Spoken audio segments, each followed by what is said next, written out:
Welcome to किरल learners academy. This is S K. Bhaskar before you. दोस्तों, आज हम लोग नए सेट के साथ आए हैं जो सिजिल एग्जामिनेशन के लिए बहुत ही उपयोगी है, बहुत ही इम्पोर्टेंट क्वेश्चंस हैं। चलिए हम जो फर्स्ट क्वेश्चन की तरफ चलेंगे। फर्स्ट क्वेश्चन दिया गया है, what is the reminder when 6910 is divided by 81। Reminder पूछ रहा है यानी शेषफल पूछ रहा है अगर आपसे कि अगर 6910 को अगर हम 81 से भाग दें तो क्या होगा। 81 से भाग दें, 81 से भाग देंगे तो 8 को अगर 8 से गुना करते हैं तो 64, ये है 69, तो 8 से भाग दिया जा सकता है। तो यह 8 हो गया, ये 64 हो गया, 88 64 और 48, ठीक है। तो एक में से अगर 8 घट गया यानी 11 कैरी लेंगे, 3 हो जाएगा, फिर उसके बाद 4 और यहाँ पर ये 0, ठीक है। अब एक और डिजिट उतार देंगे। अब यहाँ 8 पंचे 40, यहाँ है 43 43। देयरफॉर अगर हम 5 से भाग दें तो 8 पंचे 40, 5 से मल्टीप्लाई करें सॉरी, तो ये होता है 25, यानी जो रिमाइंडर है हमारा वो है 25, यानी कि ऑप्शन फर्स्ट हमारा करेक्ट आंसर हो जाएगा। नेक्स्ट क्वेश्चन की तरफ चलेंगे। जो हमारा नेक्स्ट क्वेश्चन है, नेक्स्ट क्वेश्चन देखिए ध्यान से। इसमें बोला A can do 75% of job in 18 days and B can do 25% job in 12 days। A के बारे में बोला है कि अगर 75% काम को वह 18 दिनों में करता है, ये 18 दिनों में काम करता है, ये 75% वाले काम को। फिर उसके बाद बोला कि बी के बारे में कि यह 25% काम को 12 दिन में करता है। फिर आगे बोला अगर वो साथ मिलके काम करे तो 75% यानी 75% काम को वो कितने दिनों में पूरा करेंगे। यानी यहाँ पर 75% का ही आपको वर्क डिसाइड करना है यहाँ से, तो 75 को 100 करने की कोई ज़रूरत नहीं है। और बी के बारे में बोला गया कि अगर यह 25% को 12 डेज में यानी कि 12 दिन में करता है, तो अब यहाँ पर इसको हम 75 डेज बना देंगे। इसका मतलब 75 डेज में 75% काम करने के लिए यानी हमने 3 से मल्टीप्लाई किया, तो इस 12 को भी 3 से मल्टीप्लाई करेंगे तो 36, यानी 75% वर्क को बी जो है वो 36 डेज में कंप्लीट कर लेगा और ए 18 डेज में। अब हम दोनों को अगर हम साथ में काम कराएंगे तो 75% कितने दिनों में काम करेगा। दोनों का एलसीएम होता है 36, 18 से डिवाइड किया तो ये होगा 2, 36 से 36 में डिवाइड हुआ तो 1।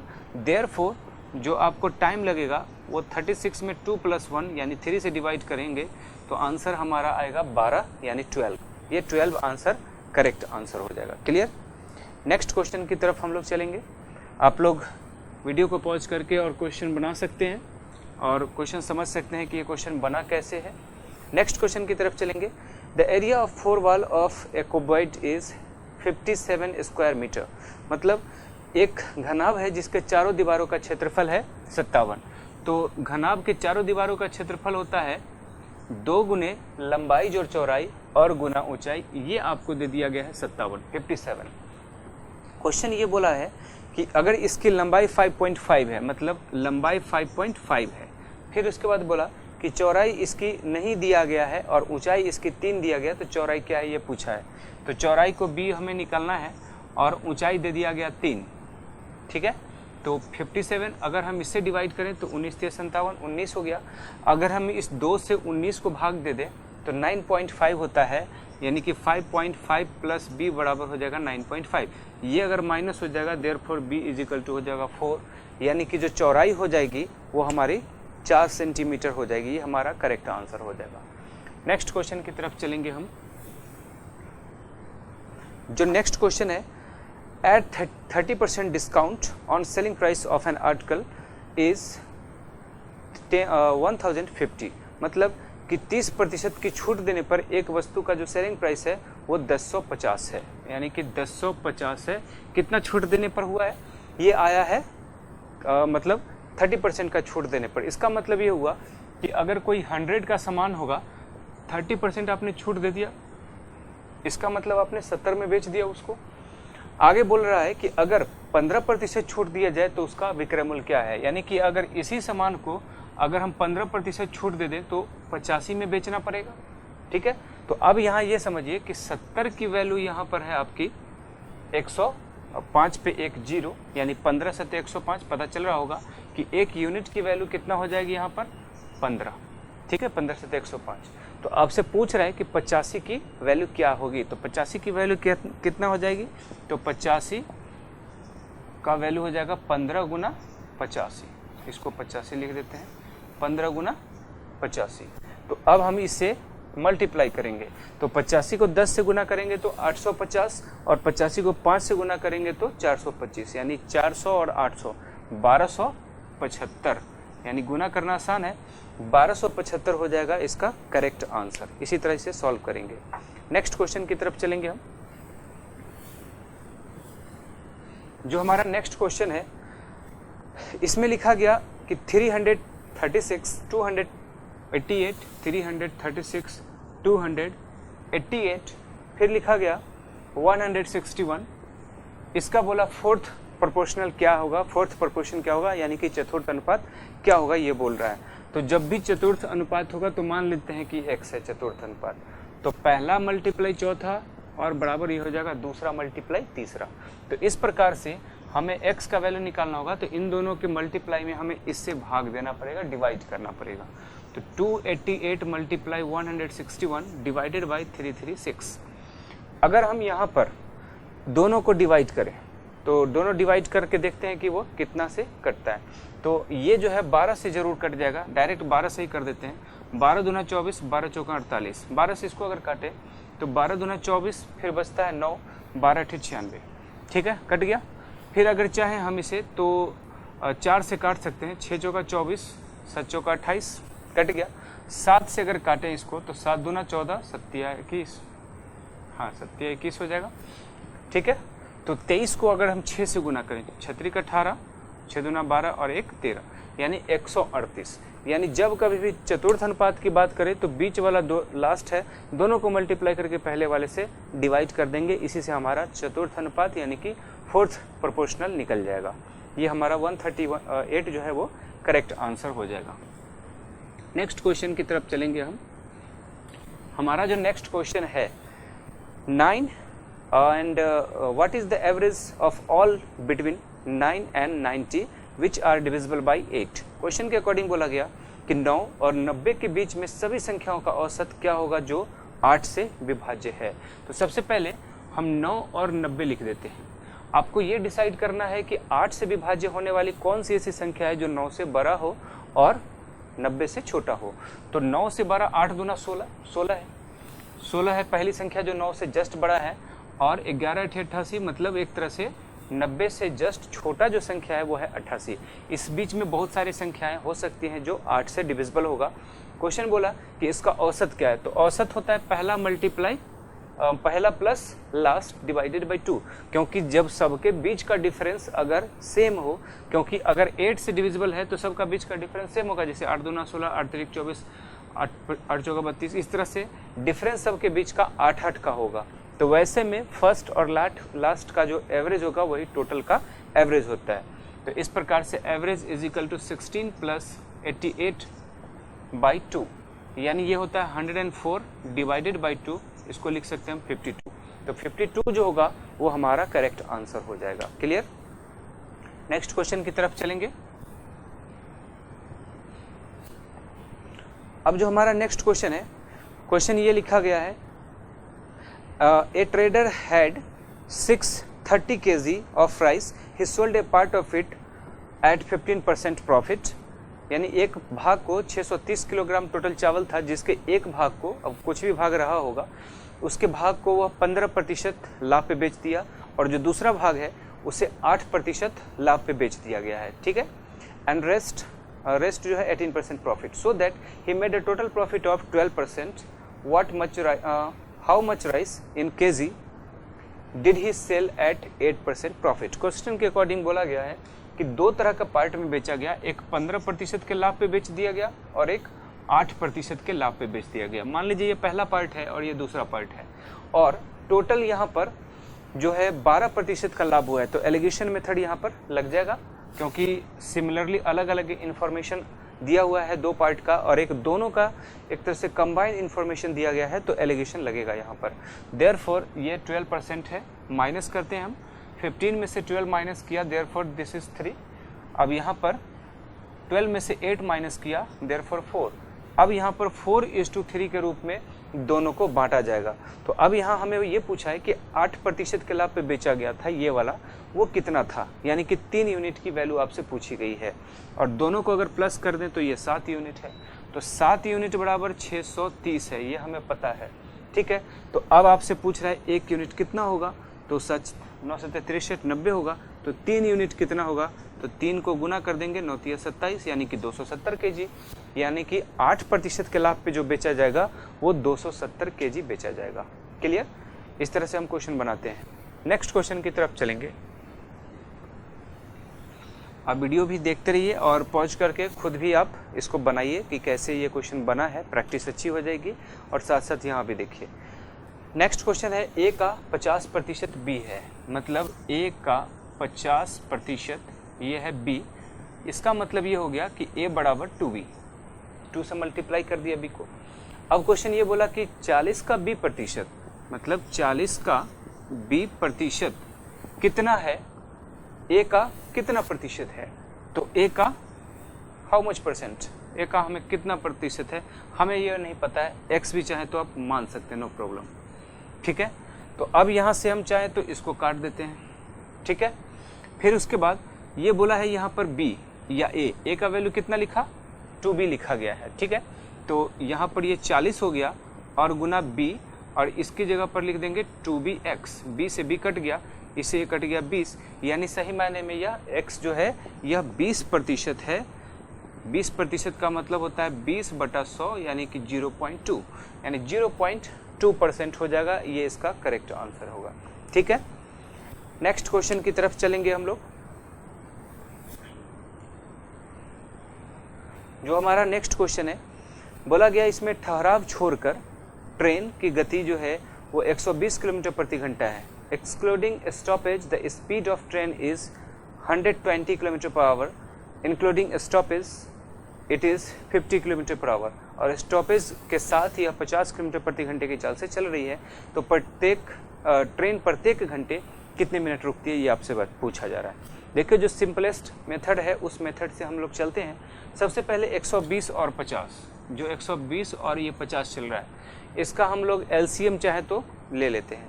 एलसीएम ले लेते हैं या फिर कुछ ऐसा राउंड फिगर में डिस्टेंस ले लेते हैं जो कि कैलकुलेशन के पॉइंट ऑफ व्यू से वो आसान हो। जैसे मान लीजिए 600 किलोमीटर ले लेते हैं, तो जो डिस्टेंस है हमारा मान लीजिए 600 किलोमीटर का है। अगर वह 120 की स्पीड से अगर जा रहा है तो जो पहला हमारा टाइम है T1 वो 600/120 यानी कि 5 घंटा, 12 5 60, 5 घंटा का समय लग रहा है। और अगर रुकते हुए जा रहा है स्टॉपेज के साथ जो कि 50 किलोमीटर प्रति घंटा की स्पीड से जा रहा है, तो 12 5 60 यानी इसे 12 घंटे लग रहा है, ठीक है। तो इसका मतलब ये हुआ कि इसको तो 5 घंटा में पहुंचना चाहिए था, लेकिन पहुंचा वो 12 घंटा में। इट मीन्स 7 घंटा वो एक्स्ट्रा समय लिया रुकने के लिए। तो 7 घंटा वो समय लिया रुकने के लिए। तो ये 7 घंटा जो रुका है, ये 7 घंटा किस पर रुका है, ये रुका है 12 घंटे पर। इसका मतलब ये हुआ कि 12 घंटे पर यह 7 घंटा रुक रहा है, तो 1 घंटे पर कितना रुकेगा, तो 7/12 इतना घंटा होगा। लेकिन घंटे को हम मिनट में कन्वर्ट करेंगे तो देयरफॉर 60 से मल्टीप्लाई करना पड़ेगा। तो 12 5 60 और 7 5 35, इसका मतलब प्रत्येक घंटा वो 35 मिनट रुकेगा। ये इतना इजी मेथड है, इसको आप आसानी से समझ भी सकते हैं। इसको समझने में कोई ज़्यादा टेंशन नहीं है, आसानी से होगा। डायरेक्ट में अगर इसको बनाऊँ तो ये 50 है और ये 70 यानी कि मतलब 120, तो दोनों के बीच में स्पीड की वैल्यू कितनी है, यहाँ पर 70 है। तो ये जो 70 है वो किस पर है, 120 पर है, ठीक है। तो एक तरह से दोनों के बीच में उल्टा रिलेशन होता है, स्पीड और टाइम के बीच में। तो देयरफॉर जो हमें टाइम चाहिए था वो 70/120 और गुना 60 घंटे के लिए, ठीक है। तो 10 से 10, 12 5 60, 7 5 35। ऐसे भी चाहते तो हम बना सकते थे, लेकिन इसमें ज़्यादा कॉन्सेप्ट क्लियर आपको नहीं होगा, पता ही नहीं चलेगा कि क्यों ऐसा कर रहे हैं। लेकिन यहाँ पर तो पता चल रहा है कि 5 घंटा में पहुँचना था और हम 12 घंटा में पहुँच रहे हैं, मतलब 7 घंटा हम रुक रहे हैं। और कितने पर रुक रहे हैं, 12 घंटे पर रुक रहे हैं। तो उससे हमारा टोटल जो टाइम है वो निकल जाता है। क्लियर? नेक्स्ट क्वेश्चन की तरफ चलेंगे आप।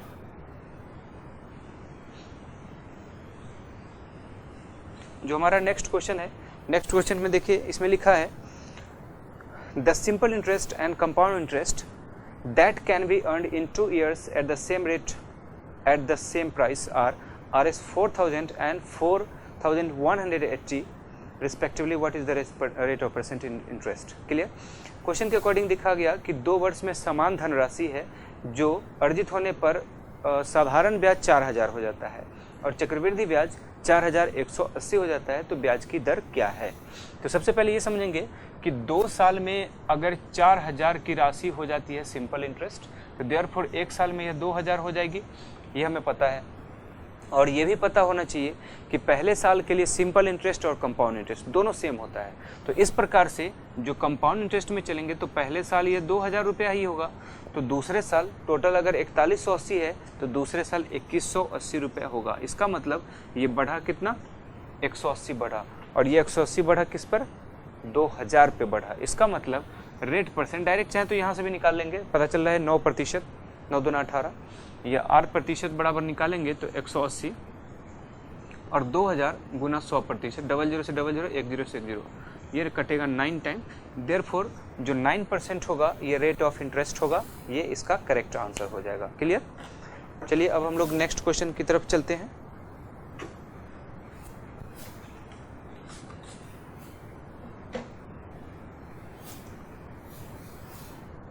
आप वीडियो पॉज कर लीजिए, वीडियो लाइक भी कर लीजिएगा ताकि आपको समझ में आएगा, ये बार बार नोटिफिकेशन आएगा तो उससे आपको समझ में आएगा कि कौन से नए वीडियो आए हैं, नए क्वेश्चन के साथ आपकी प्रैक्टिस अच्छी हो जाएगी। क्लियर। नेक्स्ट क्वेश्चन की तरफ हम लोग बढ़ेंगे। जो हमारा अब नेक्स्ट क्वेश्चन है, ये लिखा गया 2x/3, फिर इसके बाद है -5 × 4x/5, ये लिखा गया, फिर उसके बाद -4/3 और उसके बाद बाई में 2 दे दिया गया है। चलिए इसको लिख दिया ऐसे और बाई में ये 2 दे दिया गया = 1/3। एक बार क्वेश्चन को मिला लेते हैं। 2x/3 -5 × ये फिर लिखा गया 4x/5 -4/3 और बाई 2 = 1/3। देयरफॉर x का वैल्यू आपसे पूछा जा रहा है। देखिए इसको सॉल्व कैसे करेंगे। ये 2x/3 माइनस ये 5/2 हो गया। अगर इसमें चाहे तो 2 कॉमन करके कैंसिल कराने के लिए निकाल सकते हैं। चलिए 2 कॉमन भी कर लेते हैं हम लोग और 5 या 15 एलसीएम भी ले लेते हैं। ठीक है, तो यहाँ पर 5 से डिवाइड किया तो 3 को 2 से मल्टीप्लाई करेंगे तो यह होगा 6x। 2 से क्यों, क्योंकि इसमें से 2 हमने ऑलरेडी कैंसिल कॉमन कर लिया है। अब इसके बाद 5 दूना 10 = 1/3। इससे ये कट गया 3 टाइम, इससे कट गया 2 से 2 कट गया। देयरफॉर यहाँ 3 दोनों सब तरफ 3 है, तो चाहे तो हम सब में एक बार 3 कॉमन कर सकते हैं। तो देयरफॉर 2x माइनस ये हो जाएगा 6x और प्लस हो जाएगा 10 = हो गया यह 1। तो देयरफॉर 2 में से अगर 6x माइनस होगा तो -4 या राइट साइड में जाएगा तो 4x = 9। Therefore x = 9/4। 9/4 जो होगा ये हमारा करेक्ट आंसर हो जाएगा। ठीक है, नेक्स्ट क्वेश्चन की तरफ हम लोग बढ़ेंगे। अब जो हमारा नेक्स्ट क्वेश्चन है,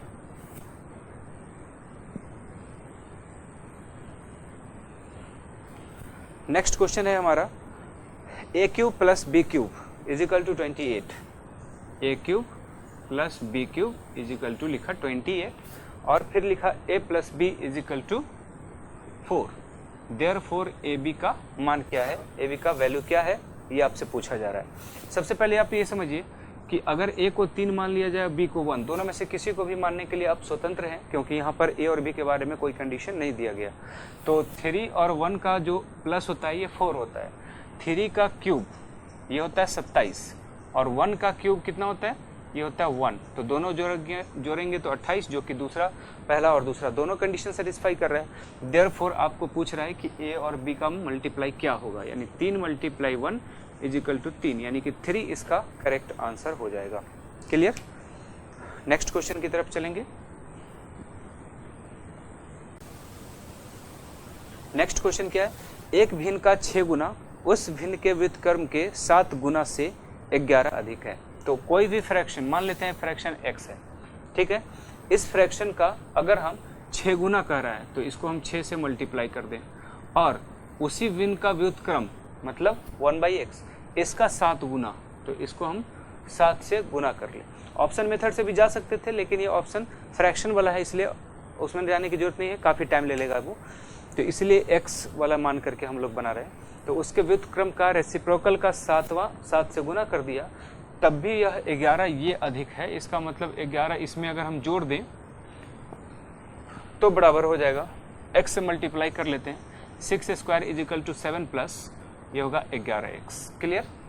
या इसे लिखा जा सकता है 6 square minus 11x minus 7 is equal to 0। तो 7 को 6 से गुना करेंगे, पहला और तीसरे का मल्टीप्लाई 42 होता है 42, और 14 को 3 से मल्टीप्लाई वो भी होता है 42, लेकिन 14 और 3 का डिफरेंस होता है -11। तो देयरफॉर इसको लिखा जा सकता है 6x स्क्वायर माइनस 14x और plus 3x minus 7 is equal to 0। Therefore अब इन दोनों में कॉमन क्या है, जो कॉमन है निकाल लेते हैं।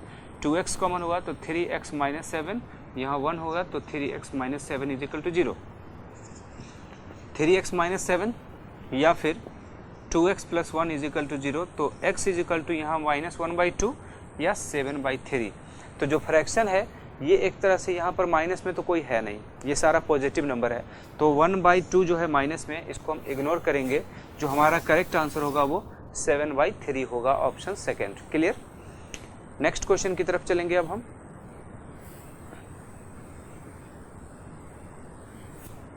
जो हमारा नेक्स्ट क्वेश्चन है इसमें लिखा what is the sum of the first 11 terms of an arithmetic progression if first term is -31 and last term कितना है 29।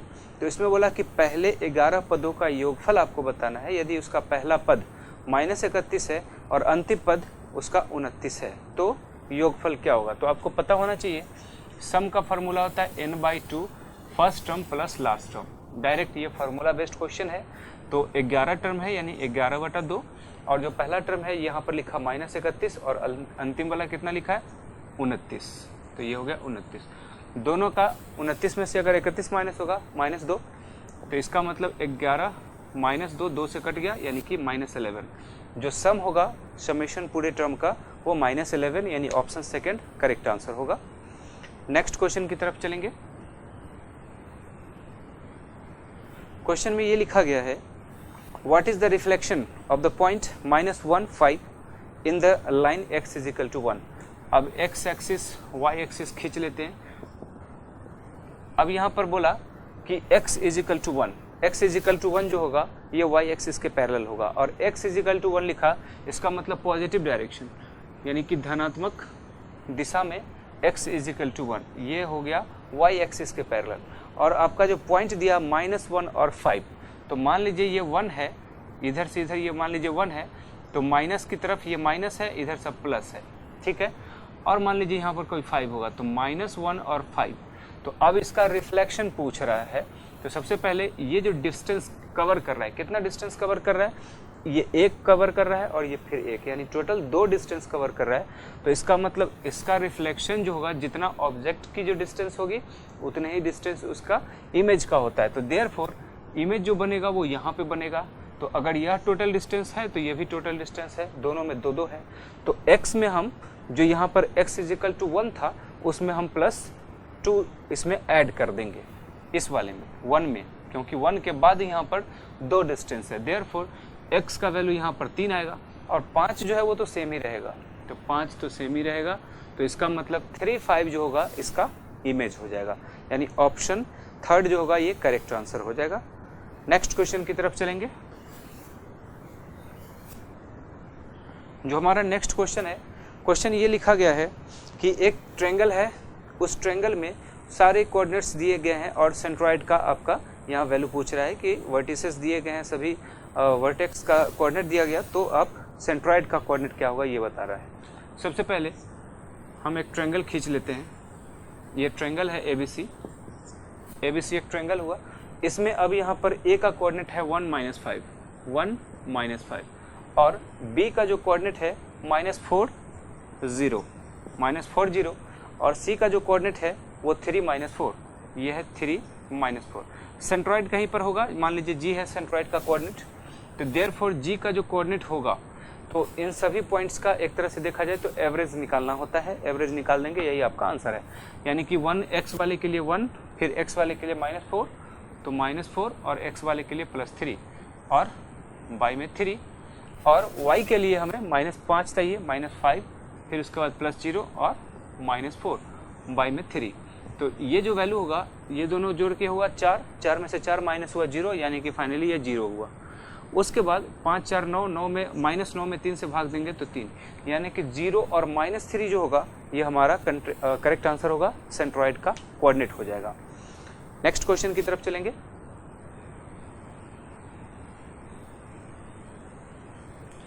हमारा जो नेक्स्ट क्वेश्चन है इसमें लिखा एक रेखा है AB जिसकी ढाल है, स्लोप दिया गया है, the slope of the line AB is 4/3। मतलब अगर स्लोप दे दिया गया है 4/3, ठीक है, एक कोई लाइन है, मान लीजिए ये लाइन है जिसका नाम रख दिया है AB, तो स्लोप यानी उसकी ढलान एक तरह से दी गई है। अब बोला कि A और B के निर्देशांक क्रमशः x और -5, इसका वैल्यू है x -5, और जो B का जो वैल्यू है ये है 2 - 3, इसका वैल्यू है 2 - 3।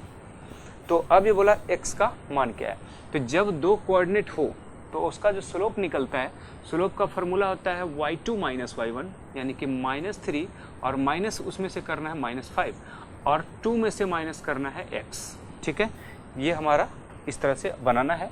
तो अब इसे हम सॉल्व करेंगे तो 4/3, 5 में से 3 माइनस हुआ तो इसको हम 2/2 - x, इसको हम 2 लिख सकते हैं।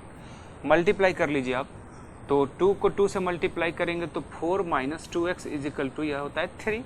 तो इस प्रकार 2x = 1, यानी x = 1/2, यानी x = 1/2 यहाँ पर निकल रहा है। एक बार और इसको चेक कर लीजिए, क्रॉस चेक कर लीजिए कि ये सही है या नहीं। ढलान आपका 4/3 दे दिया गया है और निर्देशांक है x और -5 और 2 - 3। तो अगर हम -3 में से -5 माइनस किया, y2 - y1, तो इसमें से माइनस किया तो 2 हो गया। फिर उसके बाद वो x2 - x1, तो 2 - x गुना कर दिया, 2 दूना 4, इसे कट गया। 2 से अगर हम गुना कर देते हैं तो 4, और ये हो जाएगा 2x, ये होगा 3, 4 में से 3 माइनस हुआ तो 1, यानी कि x = 1/2, यानी ये हमारा जो x का वैल्यू है ये 1/2 होगा, ये करेक्ट आंसर हो जाएगा, ठीक है। नेक्स्ट क्वेश्चन की तरफ हम लोग बढ़ेंगे।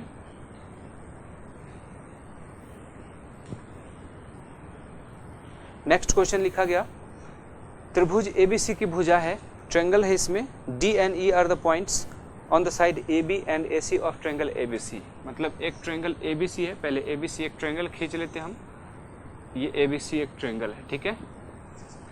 ABC एक ट्रायंगल है जिसमें बोला गया कि D और E, AB और AC पर इस प्रकार से एक पॉइंट है कि DE पैरेलल टू BC, ये लिखा गया है DE parallel to BC, DE parallel हो जाएगा BC का।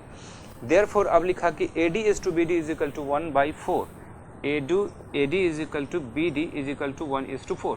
मतलब अगर यह 1 यूनिट है तो ये 4 यूनिट है, यानी कि टोटल हो जाएगा 5 यूनिट। क्लियर।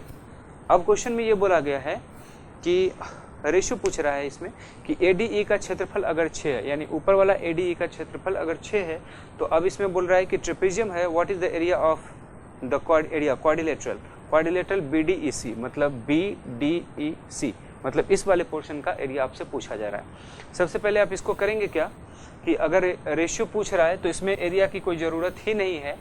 अगर यह 1 है तो इसका एरिया हो जाएगा 1 का स्क्वायर, यानी कि यह हो जाएगा 1, और पूरा यूनिट जो है यहाँ पर 5 लिखा है हमने, तो इसका मतलब पूरे का एरिया जो होगा वो 5 का स्क्वायर, यानी कि ये 25 हो जाएगा, ये एरिया हो जाएगा। इसको भी हम एरिया कर देते हैं। तो जब टोटल एरिया 25 है, जिसमें से ऊपर का एरिया यहाँ पर 1 है, इसका मतलब रेस्ट जो नीचे का वाले पोर्शन है उसका एरिया हो गया 24। तो देयरफॉर जो हमें रेशियो पूछा है कि ट्रायंगल ADE और रेशियो क्वाड्रिलेटरल BDEC = हो जाएगा 1:24। इसमें जो 6 सेंटीमीटर स्क्वायर जो एरिया दिया है इसका कोई रोल नहीं है, डायरेक्ट भी आप चाहें तो ऐसे बना सकते हैं, ठीक है। नेक्स्ट क्वेश्चन की तरफ हम लोग चलेंगे। जो हमारा नेक्स्ट क्वेश्चन है देखेंगे,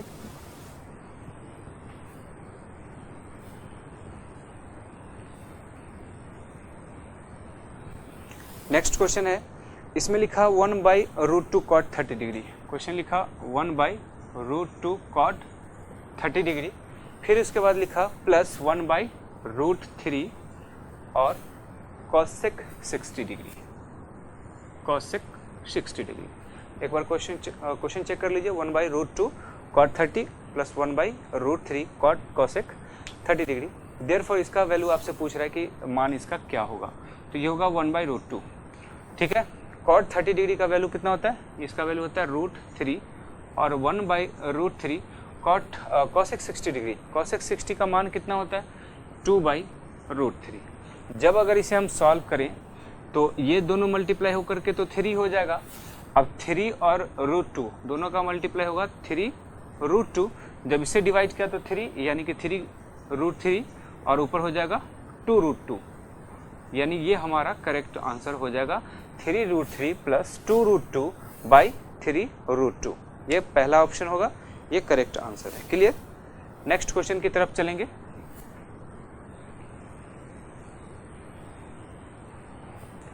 जो अब हमारा नेक्स्ट क्वेश्चन है, ध्यान देंगे कि क्वेश्चन क्या लिखा गया है। इसमें लिखा गया एक ट्रायंगल है, राइट एंगल ट्रायंगल है, इसमें एंगल 60 डिग्री दे दिया गया।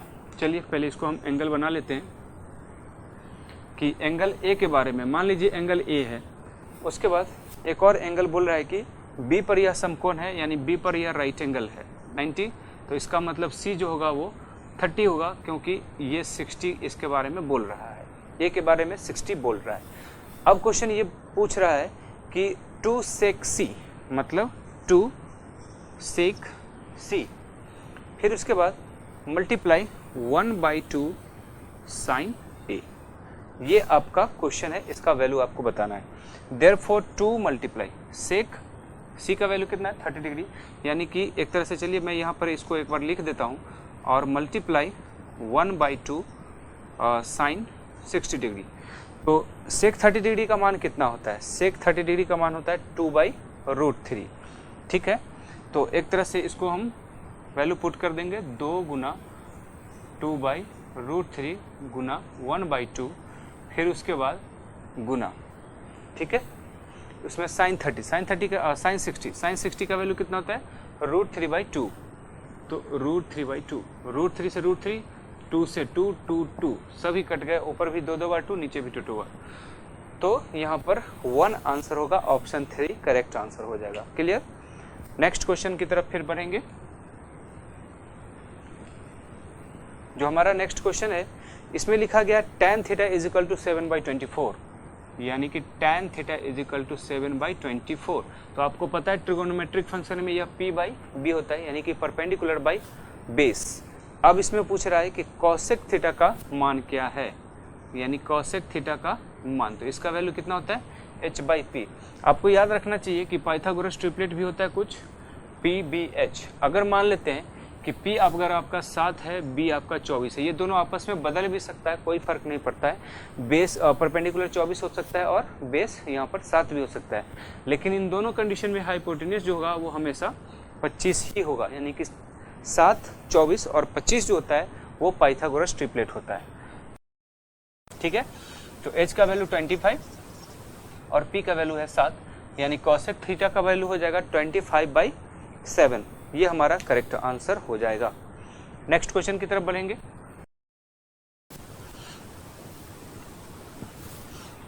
जो अब हमारा नेक्स्ट क्वेश्चन है, बोला कि 27n4 थीटा 27n4 ये डिविजिबल है 11 से, तो बोला गया n का मान क्या है, n का मान आपसे पूछ रहा है। 11 से डिविजिबिलिटी के लिए पहले इन दोनों को प्लस करते हैं और उसमें से ये दोनों माइनस करते हैं, और वो जब आएगा या तो 0 होना चाहिए या 11 का मल्टीपल होना चाहिए। अगर इन दोनों को अगर हम जोड़ दें तो 7 और 4 कितना हो जाएगा 11, इसमें से हम घटा दें 2 + n, तो इसका मतलब ये हो जाएगा 9 - n, या तो यह 0 होगा या फिर 11 होगा। इस टाइप से कुछ ना कुछ ये संख्याएं होंगी। तो आप यहाँ ध्यान देंगे कि अगर हम 0 रखते हैं तो n का वैल्यू हो जाएगा 9, लेकिन अगर 11 रखते हैं तो n का वैल्यू होता है -2, तो माइनस तो संभव है नहीं, माइनस ले नहीं सकते, तो देयरफॉर n का वैल्यू यहाँ पर 9, ये हमें पॉसिबल वैल्यू लग रहा है, यानी कि ऑप्शन 3 जो होगा ये करेक्ट आंसर हो जाएगा। ठीक है, 2 तो नहीं होगा, -2 होता, लेकिन माइनस वाला नंबर हमें नहीं लेना आता है कोई संख्या को फॉर्मेशन में। क्लियर। नेक्स्ट क्वेश्चन की तरफ चलेंगे हम। जो हमारा नेक्स्ट क्वेश्चन है, एक घड़ी है जिसका मार्क प्राइस है 8400 और 2 लगातार छूट दिया गया, डिस्काउंट दिया गया, और डिस्काउंट दिया, एक पहला है 25% का और दूसरा का डिस्काउंट आपसे पूछ रहा है, और दोनों डिस्काउंट के बाद 5040 में उसको बेचा गया है, ये आपको बनाना है। देखिए इस क्वेश्चन को बनाएंगे कैसे, पहले बेसिक समझ लीजिए कि 8400 है, इस 8400 रुपये पर पहला डिस्काउंट दिया, इसका मान लीजिए 25% डिस्काउंट दिया, इसका मतलब 75% पर बेच दिया, तो 75% पर बेच दिया। दूसरा डिस्काउंट हमें फिलहाल पता नहीं है, तो 100 - x हमने कर दिया उतना प्रतिशत, और इजिकल टू 5040, यानी इतने रुपए में उसे बेच दिया। तो पहले समझिए कि ये तो हो गया 3 और ये होगा 4, 00 से 00, 4 से कट जाएगा, कितने टाइम कट जाएगा, ये एक तरह से 21 चौका 84, 21 से कट जाएगा। अगर हम डायरेक्ट इसको 21 से काटे तो 21 दूना 42, ये 8, 21 चौका 84, फिर इसे काटे तो यह 80 टाइम। आपको पता चल रहा है कि x = 100 - 80 यानी कि 20%। एक ही लाइन में चाहे तो ऐसे भी आप सॉल्व कर सकते हैं, बहुत ही आसानी से सॉल्व कर सकते हैं। क्लियर। दूसरा मेथड भी अगर निकालेंगे तो डायरेक्ट वाला मेथड से हमें निकालना पड़ता कि डायरेक्ट इसको कैसे निकालते हैं। तो एक दूसरा मेथड भी है, दूसरा मेथड भी आप चाहे तो समझ सकते हैं। एक होता है फार्मूला a + b - ab%। ये जो होता है वो टोटल डिस्काउंट होता है, और टोटल डिस्काउंट जो है इसमें से पहला डिस्काउंट है हमारा 25, तो इसको लिख देते हैं 25 + b - 25 × b / 100 = इससे ये कट जाएगा 4। ठीक है, इसका मतलब 25 को 4 से गुना करेंगे 100, और या मान लीजिए ये b है, b में से 1/4 b घटा देंगे तो 25 + 3b/4, यानी फाइनली ये होगा टोटल डिस्काउंट। और टोटल डिस्काउंट हमारा है क्या, तो ध्यान देंगे कि टोटल डिस्काउंट है 5040 में बेच दिया कितने का सामान, 8400 रुपये का।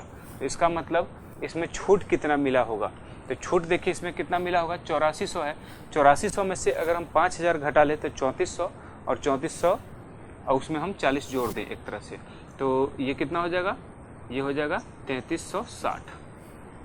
3360 जोड़ देंगे अगर हम 5040 में, तो ये हो जाएगा 8400, यानी 8400।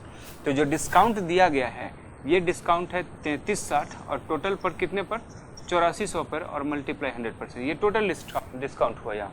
तो 100 से 100 कैंसिल कर देंगे और इसको हम काटेंगे 84 से। ठीक है, तो चाहे तो डायरेक्ट हम 12 से भी काट सकते हैं, तो 12 से 84, 12 दूना 24, 12 × 96, इसे कटेगा तो यह 40 टाइम्स कटेगा, यानी इसका वैल्यू हो जाएगा 40, इसका भी वैल्यू हो जाएगा।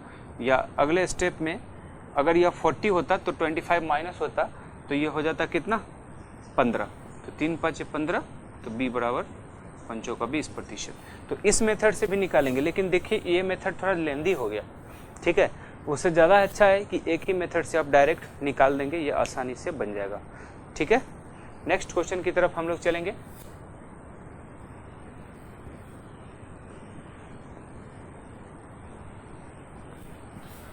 नेक्स्ट क्वेश्चन है, इसमें लिखा PQR का रेशियो है 2, 3 और 5। PQR 2, 3 और 5, ये आपका रेशियो दिया गया PQR यानी 2, 3, 5।